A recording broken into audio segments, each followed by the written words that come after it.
हाय गोरिया रे दिल चल गरासी से फाड़ के गोरिया रे दिल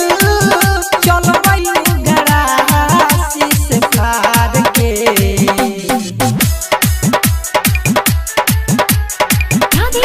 स्टूडियो देवरिया साथ अब तोहर छूटल सजावल सपना टूटल लगता ऐसे जैसे कि किस्मत हमसे रूठल साथ अब तोहर छूटल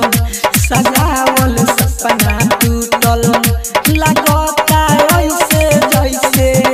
कि किस्मत हमसे रूठल कि किस्मत हमसे रूठल समझे न पाई पल भर समझे न पाई पल भर गइल सब बिगाड़ के हाय गोरिया रे दिल चल गरासी से फाड़ के गोरिया रे दिल चल गरासी से फाड़ के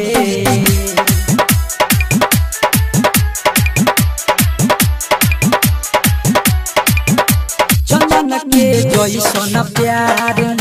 मिली ना कतही तोहरा भीमय पेला न भूलिए चांद जैसन हो मुखरा चंदन के जैसन प्यार मिली ना कतही तोहरा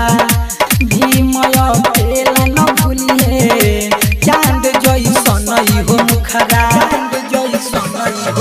रहलू तू प्यार कइले रहलू तू प्यार कइले हमसे मुस्कुरा के हाय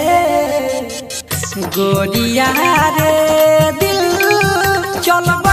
गरासी से फाड़ के गोरिया रे दिल चल गरासी से फाड़ के स्टूडियो देवरिया।